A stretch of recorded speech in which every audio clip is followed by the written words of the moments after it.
Posso entrar? Prometo que eu vou falar com respeito, mas tem palavrão. Se você deixar, eu começo. Tem uma coisa no futebol que eu realmente não entendo. Eu não sei por que a memória do futebol é tão curta, porque quando a gente esquece o que aconteceu ontem, a gente corre o risco de repetir os mesmos erros amanhã. E olhando para o momento do Galo hoje, essa é uma preocupação real. Porque se o Galo continuar jogando esse mesmo futebolzinho que vem apresentando nos últimos anos, esse ano a gente não escapa. E de quem é a culpa? Ah, essa culpa é de muita gente. Eu, como falei no vídeo da briga de família, acreditava muito em vocês 4Rs. Mas sinto que o meu lado humano me fazia acreditar. E as frases que eu aprendi na rua me alertavam. E uma coisa que a rua ensina é simples. A gente não pode dormir com os olhos dos outros. De 2022 pra cá, muita coisa estranha aconteceu. E quando começamos a flertar com o rebaixamento, eu confesso uma coisa. Passou um monte de coisa ruim na minha cabeça. Medo de torcedor desesperado mesmo. Medo de olhar para a situação e pensar: será que o clube está sendo deixado de lado? Mas logo depois eu mesmo respondia: não, os caras também são atleticanos, eles jamais fariam isso. Mas eu também dizia isso quando pensava na falta de reforços. Ah, talvez eles não tenham investido porque não tínhamos chance real de título. Quando chegar a hora certa, eles vão investir. E por 2 anos seguidos, 3,5 milhões de euros. Então, quando começa esse ano, quando eu vi chegar Lodge, Maicon, Preciado, esses três nomes me deram a sensação de que talvez, finalmente, vocês fariam diferente. E enquanto nossos concorrentes direto, que já tinham um time competitivo formado, vão à Europa e buscam jogadores como Jorginho, John Arias, nós nos reforçamos com Cassierra e Minda. Aqui ou eu preciso abrir os olhos, ou vocês. Porque talvez eu esteja olhando para os concorrentes errados. Talvez eu devesse olhar para quem o Vitória contratou. Ou para quem o Remo contratou. Porque no ano do rebaixamento do Internacional ou do Cruzeiro, eu também duvidava. Eram dois times muito fortes, cheios de bons jogadores. E mesmo assim caíram. E aqui também tem bons jogadores. Mas o sentimento que eu tenho hoje é de que estamos abrindo os braços com um sorriso no rosto e aceitando calmamente o mesmo destino. Eu não sei por que a memória do futebol é tão curta. Não sei por que o torcedor que tem um time que cria 27 finalizações por jogo critica e pede a saída do treinador porque o resultado não veio.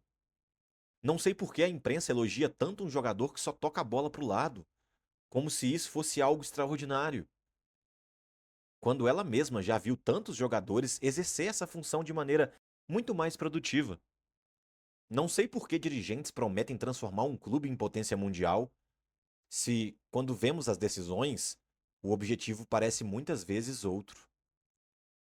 Mas uma coisa eu sei: mesmo com a memória falhando às vezes, tem certas coisas que a gente não esquece. Não esquece promessa de aporte, não esquece prazo e também não esquece discurso. Porque aquele papo que o aporte viria se não entrasse até tal data já foi repetido mais de uma vez. Prazo passou, o tempo passou. E a pergunta continua a mesma: cadê esse aporte? E eu confesso, às vezes me passa um pensamento muito ruim na cabeça. Não é só um pensamento, é como se fosse uma sensação. A sensação que eu tenho é que esse aporte vai vir, mas ele só vai vir quando o galo cair. Parece meio que como uma carta na manga para tentar amenizar o estrago feito.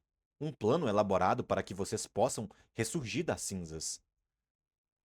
Mas mesmo quando esses pensamentos aparecem, eu continuo lutando contra eles, porque abandonar o galo não é uma opção. Isso aqui foi passado de geração em geração.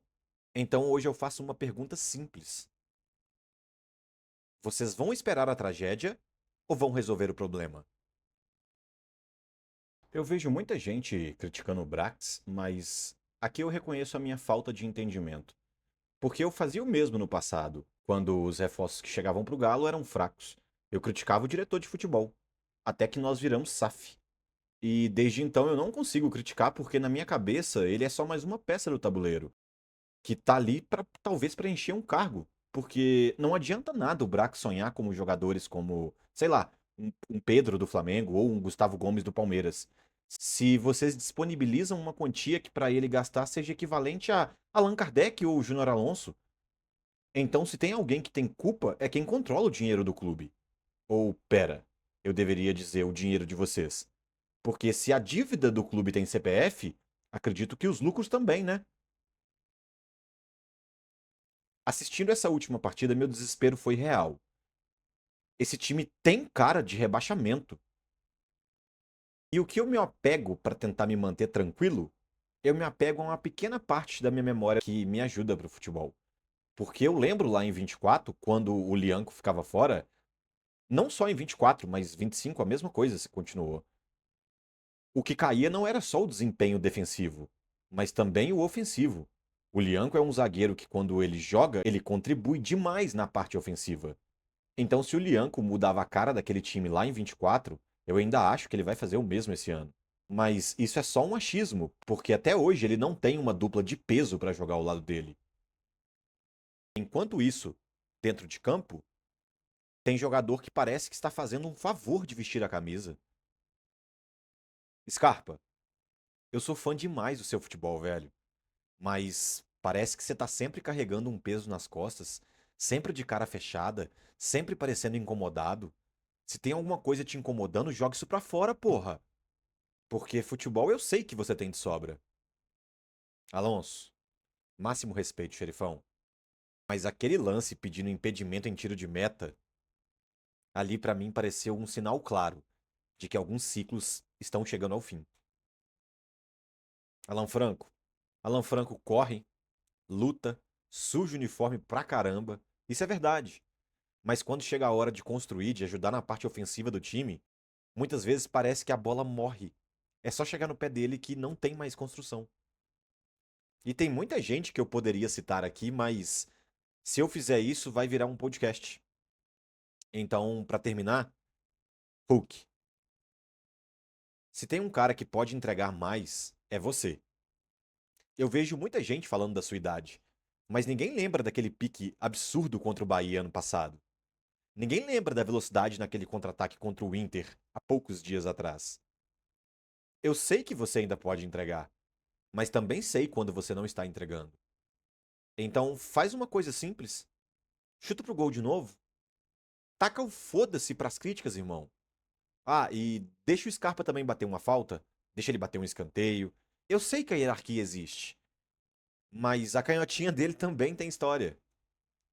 E pra você, torcedor, vaiar jogador com a bola rolando é a mesma coisa de começar uma partida de League of Legends ou Valorant. E quando seu aliado começa a jogar mal, você começa a dar rage. No jogo online já é assim.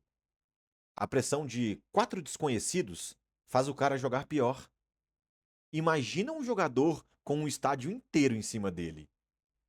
Crítica gera tensão, hesitação, medo de errar. Apoio gera coragem, confiança. Então, antes de vaiar, lembra de uma coisa: a gente não é torcedor de jogador nenhum.